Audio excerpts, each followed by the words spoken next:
Bharuch cyber crime police દ્વારા 13 તુષ્કો અર્પણ કાર્યક્રમ અંતર્ગત ઓનલાઈન નાણાકીય છેતરપિંડીના ભોગ બનેલા 11 અરજદારોને કુલ 85,48,888 પરત અપાવવાની મહત્વપૂર્ણ કામગીરી કરવામાં આવી છે। ભરૂચ જિલ્લાના સાયબર ફ્રોડનો ભોગ બનેલા અરજદારોએ સાયબર હેલ્પલાઇન 1930 પર સંપર્ક કરી NCCRP પોર્ટલ પર ફરિયાદ નોંધાવી હતી। ત્યારબાદ સાયબર ક્રાઇમ પોલીસ સ્ટેશનના પોલીસ ઇન્સ્પેક્ટર RC વસાવા અને તેમની ટીમે ઝડપી કાયદાકીય કાર્યવાહી કરી વિવિધ બેંકોમાં ફ્રીઝ કરાયેલી રકમ પરત અપાવવા માટે કોર્ટમાં અરજીઓ રજૂ કરી હતી।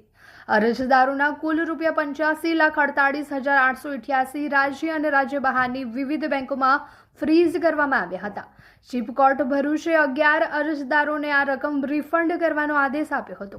કોર્ટના આદેશના આધારે કાર્યવાહી પૂર્ણ કરવામાં આવી હતી। આ પ્રસંગે પોલીસ ઇન્સ્પેક્ટર RC વસાવાના હસ્તે કોર્ટના હુકમોનું વિતરણ કરવામાં આવ્યું હતું। કોર્ટના આદેશ બાદ પીડિતોને તેમની ફ્રીઝ થયેલી રકમ પરત મળતા રાહતનો શ્વાસ લીધો છે અને તેઓએ પોલીસ વિભાગની કામગીરીને બિરદાવી આભાર વ્યક્ત કર્યો છે।